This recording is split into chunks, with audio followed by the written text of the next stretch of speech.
ஒரு சில படம் வந்து நம்ம போய் தியேட்டரில் பார்த்தோம் அப்படின்னா இந்த படத்துக்கு ஏன் தான் நம்ம போகணுமோ அப்படின்னு தோணும். சரியான ஒரு மொக்க படத்தில் வந்து மாட்டிக்கிட்டோம் போல் அப்படின்னு வந்து எப்போ தான் வந்து இந்த படம் முடியும், எப்போ நம்ம தியேட்டரை விட்டு வெளியே போவோம், வீட்டுக்கு போவோம் அப்படின்னு யோசிப்போம். அதே மாதிரி அதே படம் டிவியில் வந்தாலும் நம்ம அதை பார்க்கும்போது ரொம்ப காண்டாகும், ஓடிடிலையோ இல்லை டிவிலையோ பார்க்கும்போது.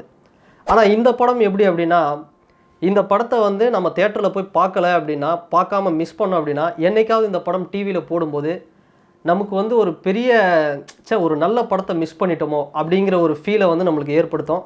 அது மாதிரியான ஒரு சூப்பர் படமாக தான் இந்த ப்ளூ ஸ்டார் வந்து வந்திருக்கு. இந்த படத்தில் வந்து லீட் ரோல் யார் பார்த்தோம் அப்படின்னா, அசோக் செல்வன் அண்ட் சாந்தனு பாக்கியராஜ், இவங்க 2 பேர் தான் ஒரு லீட் ரோல். ஒரு கிராமம், அந்த கிராமத்தில் இருக்கிற ஒரு அரசியல், அதாவது ஒரு எப்படி சொல்கிறதுனா ஊர் தெரு காலனி அப்படின்னு வந்து இன்றைக்கும் பல கிராமங்களில் அப்படி தான் இருக்குது. அந்த அரசியல் களமுங்கிறது அந்த சாதி சார்ந்த அந்த விஷயங்கள் வந்து இன்னும் பல கிராமங்களில் மாறாமல் தான் இருக்குது. 99% வந்து இன்னமும் மாறாமல் தான் இருக்குது. அப்படிப்பட்ட ஒரு அரசியலை கிரிக்கெட் அப்படிங்கிற ஒரு விஷயத்தை வச்சு ரொம்ப அழகாக வந்து காமிச்சிருக்கிறாரு இயக்குனர் எஸ் ஜெயக்குமார் அப்படிங்கிறவர். அவருக்கு வந்து இந்த படம் அப்படிங்கிறது ஒரு டெபியூட் படம் தான். ஸோ இந்த படம் பார்த்தோம் அப்படின்னா ரஞ்சித் அவர்களுடைய நீலம் ப்ரொடக்ஷன் சார்பில் இந்த படம் வந்து வந்திருக்கு. படம் பார்க்கும்போது ஒரு சில இடங்களில் வந்து ஏதோ ஒரு அட்டகத்தி படம் பார்க்குற மாதிரி ஒரு ஃபீல் தரும். அப்படியே அட்டகத்தி படம் பார்த்தோம்னா ஒரு ஜாலியாக அப்படியே ஒரு ஜாலியாக போயிட்டுருக்கோம், அது மாதிரி ஒரு ஃபீல் தரும். அடுத்து ஒரு கட்டத்தில் பார்த்தோம் அப்படின்னா நமக்கு வந்து சென்னை 28 பார்க்குற மாதிரி இருக்கும்.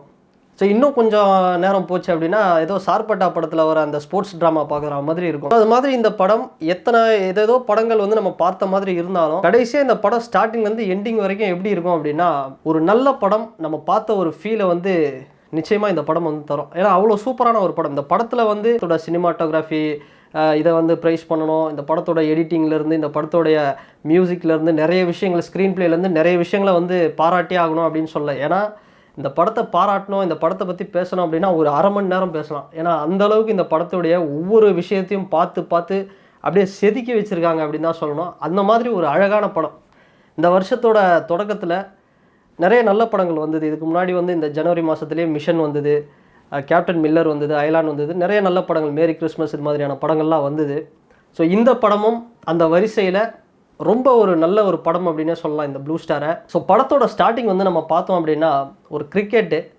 அந்த கிரிக்கெட்டில் இமானுவேல் அப்படின்னு ஒரு கேரக்டர் இருக்கார். யார் அப்படின்னா பகவதி பெருமாள். பகவதி பெருமாள் பார்த்துருப்போம், விஜய் சேதுபதி அவர்களுடைய படங்களெல்லாம் அவருக்கு வந்து ஃப்ரெண்டாக வருவார். அவர் தான் இந்த படத்தில் வந்து ஒரு முக்கியமான கேரக்டர். அவரை பேஸ் பண்ணி தான் இந்த கதை வந்து ஸ்டார்ட் ஆகுது.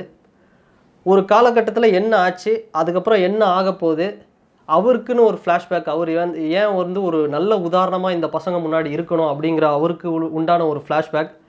அந்த பசங்களை அவங்கக்கிட்ட இருக்கிற அந்த கேஸ்ட் அப்படிங்கிற ஒரு விஷயத்தை எல்லாம் தாண்டி ஸ்போர்ட்ஸ் வந்தால் நிறைய விஷயங்கள் இங்கே மாறும், இங்கே நிறைய விஷயங்கள் மாற்ற வேண்டியது இருக்குது அப்படின்னு வந்து ஒரு மென்டாராக அவங்களுக்கு வந்து இருந்து பல நல்ல விஷயங்களை வந்து சொல்லி கொடுத்து அப்படியே வந்து கதையை வந்து கொண்டு போகிற ஒரு அழுத்தமான ஒரு கேரக்டர் பகவதி பெருமாள் அப்படின்னு சொல்லி ஆகணும். இந்த படத்துடைய கேரக்டர்ஸ், அதாவது அந்த சாந்தனு அவருடைய கேரக்டரும் அந்த அசோக் செல்வன் அவங்களுடைய கேரக்டரும் இந்த வடிவமைச்ச விதம் அப்படிங்கிறது ரொம்ப அழகாக இருந்தது. எனக்கு கீழே ஒருத்தன் வந்து அடிமையாக இருக்கிறான் அப்படிங்கிறது எனக்கு வந்து பிரச்சனையே கிடையாது. ஏன்னா என்னை வந்து ஒருத்தன் வந்து அடிமைப்படுத்தலை இன்னும் அப்படிங்கிற மாதிரி ஒரு கேரக்டர் இருக்குது. அந்த கேரக்டர் வந்து அந்த ஊரை விட்டு வெளியே போகும்போது ஒரு இடத்துல வந்து ஒரு டிஸ்கிரிமினேஷனை வந்து ஃபேஸ் பண்ணுறாரு. அவரை விட ஒரு பெரிய ஸ்டேட்டஸில் இருக்கிற ஒருத்தரை, அவரை விட ஒரு பெரிய இடத்துல இருக்கிற ஒருத்தரை வந்து ஃபேஸ் பண்ணுறாரு. அந்த இடத்துல ஒரு டிஸ்கிரிமினேஷனை வந்து ஃபேஸ் பண்ணும்போது தான் அவருக்கு தெரியுது நம்மளை இன்னொருத்தன் எப்படி வந்து நடத்துகிறான் அப்படின்னு. அந்த இடத்துல நாம் வந்து இனிமே இப்படி இருக்கக்கூடாது, நாம் வந்து சண்டை போடக்கூடாது, இவ்வளோ நாள் நம்ம வந்து அடிமைன்னு நினச்ச சில பேர் வந்து நமக்கு கீழே இருக்கணும் அப்படின்னு நினச்சவன் அவனுடைய வழி என்ன அப்படிங்கிறத அந்த கேரக்டர் புரிஞ்சிக்கும் போது, அந்த இடத்துல ஒரு ஒற்றுமை வரும்போது, அந்த ஒற்றுமை அப்படிங்கிறது இருந்துச்சு அப்படின்னா நம்மளை யாருமே அசைக்க முடியாது அப்படிங்கிற ஒரு அழகான ஒரு விஷயம் இந்த படத்தில் வந்து சொன்னது அப்படிங்கிறது டைரக்டரை நிச்சயமாக வந்து பாராட்டி ஆகணும். அதே மாதிரி சாந்தனு அவர்களும் பார்த்தோம்னா, அசோக் செல்வன் அவர்களும் பார்த்தோம்னா வேறு சமூகத்தை சேர்ந்தவர்கள். ஒரு இந்தியா பாகிஸ்தானில் எப்படி ஒரு சண்டையோ அது மாதிரியான ஒரு 2 குரூப் மாதிரி இருப்பாங்க படத்தில் பார்த்தோம் அப்படின்னா. ஒரு கட்டத்தில் இந்த படம் வந்து எனக்கு என்ன மாதிரியான ஒரு ஃபீல் கொடுத்தது அப்படின்னா, ஜென்ரலாக வந்து ரஞ்சித் அவர்களுடைய படமாக இருக்கட்டும், ரஞ்சித் அவர்களுடைய ப்ரொடக்ஷனில் வர படமாக இருக்கட்டும், எல்லாமே வந்துன்னா ஒரு பெரிய சர்ச்சையை கிளப்போம். நிறைய பேர் வந்து இரிட்டேட் ஆவாங்க. சில பேர், அதை நிறைய பேர்னால் எல்லாரையும் சொல்ல, சில பேர் இரிட்டேட் ஆவாங்க. இந்த ரஞ்சித் படம்லாம் இப்படி தான் இருக்கும், இது வந்து ஒரு மாதிரி அப்படியே கேஸ்ட்டு அப்படியே ஒரு மாதிரி எல்லாரையும் அட்டாக் பண்ணுற மாதிரி இருக்கும் அப்படின்னு சொல்லுவாங்க. இந்த மாதிரியான படங்கள்லாம் வந்து வியாபாரத்துக்காக சாதியை திணிக்கப்பட்டு எடுக்கிறாங்க. ஒரு கமர்ஷியல் இது ஒரு கமர்ஷியல் டெம்ப்ளேட் அப்படின்னு சொல்லுவாங்க. ஆனால் இந்த படம் வந்து எப்படிப்பட்ட படம் அப்படின்னா, தமிழ்நாட்டில் இருக்கிற எல்லாருமே பார்க்க வேண்டிய ஒரு படம். நம்ம எல்லாருக்குமான ஒரு படம். இது மாதிரியான படங்கள் தொடர்ந்து வந்தது அப்படின்னா, ப்ளூ ஸ்டார் மாதிரியான படங்கள்லாம் வந்துச்சு அப்படின்னா, நிறைய சமூகத்தில் வந்து மாற்றங்கள். இன்றைக்கி பார்த்தோம் அப்படின்னா, ஒரு நாங்குநேரியில் ஒரு சமூகத்தினர் போயிட்டு இன்னொரு சமூகத்தினர் ஒரு பையனை போய் வந்து வெட்டுறாங்க. இப்போ ரீசெண்டாக வந்து ரயிலில் வந்து ஒரு பட்டியலினத்து பையனை வந்து தாக்கியிருக்காங்க. ஸோ இது மாதிரியான படங்கள்லாம் பார்க்கும்போது என்ன ஆகும் அப்படின்னா, நிச்சயமாக நம்ம ஏன் வந்து சண்டை போட்டுட்ருக்கோம், நம்மக்கிட்ட ஏன் வந்து இந்த ஒற்றுமை இல்லை, இந்த ஒற்றுமை இருந்தால் நம்ம வந்து எந்த அளவுக்கு வந்து முன்னேறலாம், அது மாதிரியான ஒரு எக்ஸாம்பிளை வந்து காட்டுற மாதிரியான ஒரு படம் தான் இது. பிரச்சனை அப்படிங்கிறதே ஒன்றும் இல்லை. ஒரு ஊர் தெரு ஒரு ஊரில் ஒரு கிராமத்தில் இருந்துக்கிட்டு ஊர் தெரு காலனின்னு பிரிஞ்சு இருக்கிறோம். அதை விட்டு வந்து வெளியே போனோம் அப்படின்னா எல்லாருமே ஒன்று தான். ஒரு கிராமத்தை விட்டு சென்னைக்கு வந்தாங்க அப்படின்னா, சென்னைக்கு வரும்போது அவங்களுடைய தகுதி என்ன அடையாளமாக இருந்தாலும் அவங்களுடைய தகுதி, சென்னையில் ஒரு வீடு வாடகை எடுத்து அதுக்கு அட்வான்ஸ் கொடுத்து அதை கொடுக்குற அளவுக்கு எபிலிட்டி இருக்கா, அதுதான். ஸோ இந்த இடத்துல வந்து சாந்தனு பாக்யராஜ் அவர்கள் அவருக்குள்ளே கொஞ்சம் அந்த கேஸ்ட் ப்ரைடு அப்படிங்கிறது ஒரு இடத்துல இருக்கும். அசோக் செல்வன் கிட்ட அந்த அவர் வந்து ஒரு சமூகத்தை சார்ந்தவர், அவர்கிட்டையும் வந்து என்னென்னா ஒரு கோபம் இருக்கும், ஏன் இது சில விஷயங்கள் மாறாமல் இருக்குது அப்படின்னு. ஒரு கட்டத்தில் சாந்தனுக்காக வந்து போய் அசோக் செல்வன் வந்து நிற்கிறாரு. அதை பார்க்கும்போது எப்படி இருக்குது அப்படின்னா, ஒரு RRR படத்தில் பார்க்கும்போது அந்த ஓப்பனிங் ஒரு சீன் வரும் பார்த்தீங்களா, ராம் சரணும் ஜூனியர் என்டிஆரும் வந்து ஒரு சின்ன பையனை வந்து காப்பாற்றுவாங்க. என்றாவது பார்த்தது உண்டோ தீ நீருடன் சேர்ந்தது உண்டோன்னு, அந்த மாதிரியான ஒரு சீனு. ஒரு இன்ட்ரோல் நான் என்ன இந்த படத்தை மிஸ் பண்ணேன் அப்படின்னா, இந்த படத்தை ஃபஸ்ட்டு ஷோ ஏன் நம்ம பார்க்கல, ஒரு ரோஹிணி தியேட்டரில் அந்த படத்தோட டீம் வந்திருப்பாங்க, ஒரு ஃபுல்லாக ஒரு க்ரௌடோட ஏன் இந்த படத்தை பார்க்கல அப்படிங்கிற மாதிரி ஒரு ஃபீல் இருந்தது. அந்த சீன் அப்படிங்கிறது படம் பார்க்கும்போது உங்களுக்கு கனெக்ட் ஆகும்.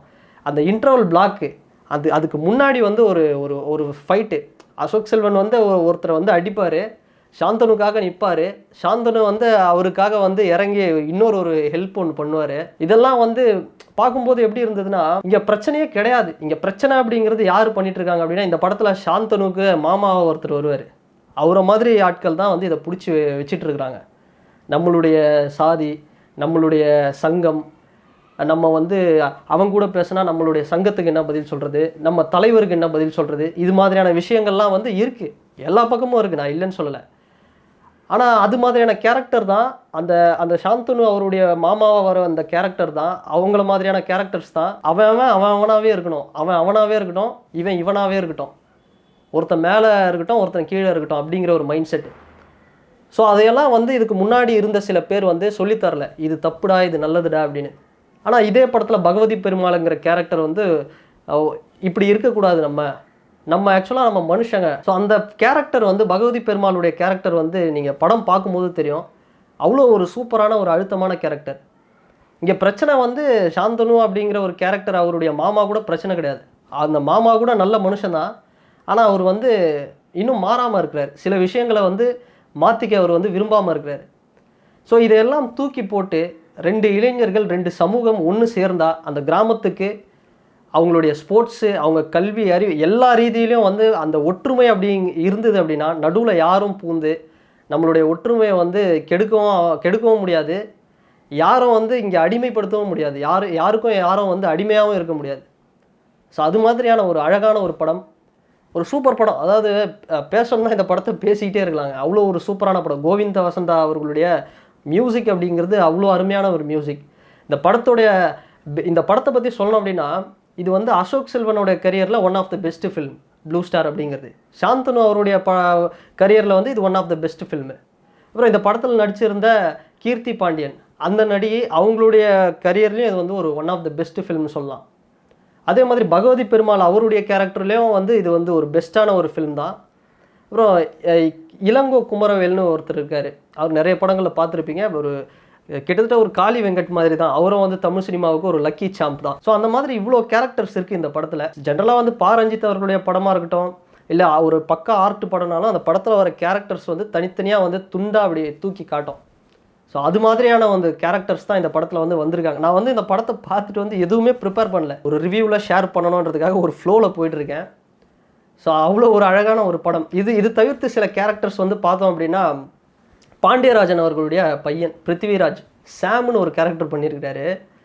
ஒரு சூப்பர் கேரக்டர் அவர். சரியான சில இடங்களில் பார்க்கும்போது பாண்டியராஜன் சார் பண்ணுற அந்த சின்ன சின்ன கலாட்டா மாதிரி இருக்கும் அவரை பார்க்கும்போது, அவருடைய அந்த ஃபேஸு கண்ணெல்லாம் பார்க்கும்போது.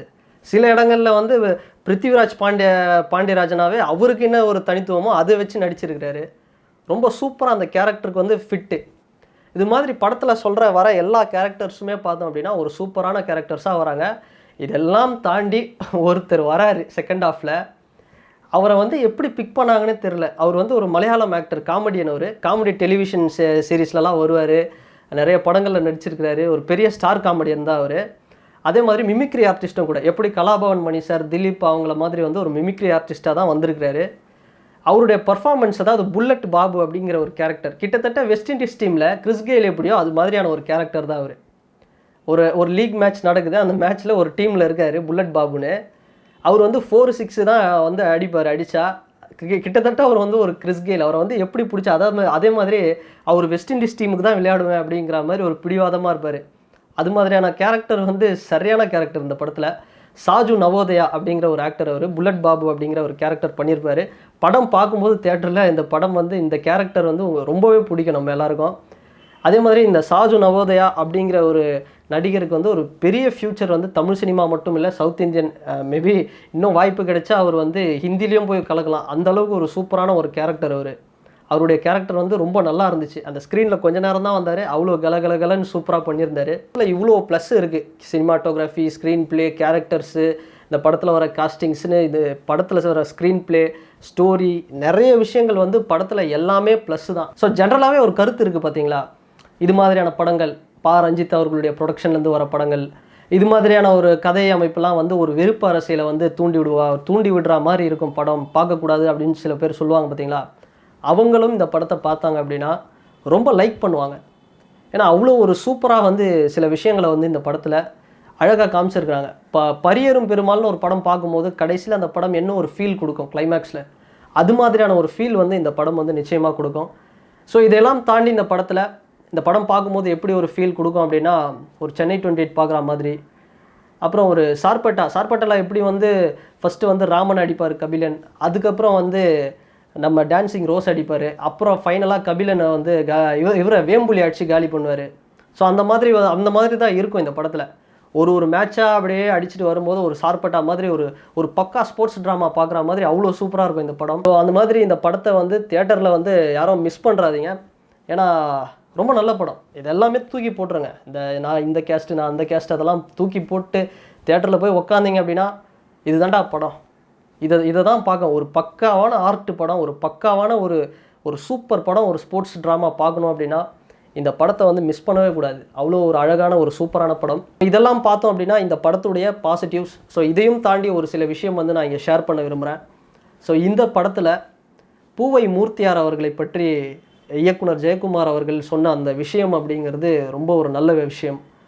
எந்த இடங்களில் பார்த்தாலும் பூவை மூர்த்தியார் அவர்களுடைய அந்த ரெஃபரன்ஸ் அப்படிங்கிறது படங்களில் நிறைய இடங்களில் இருந்தது.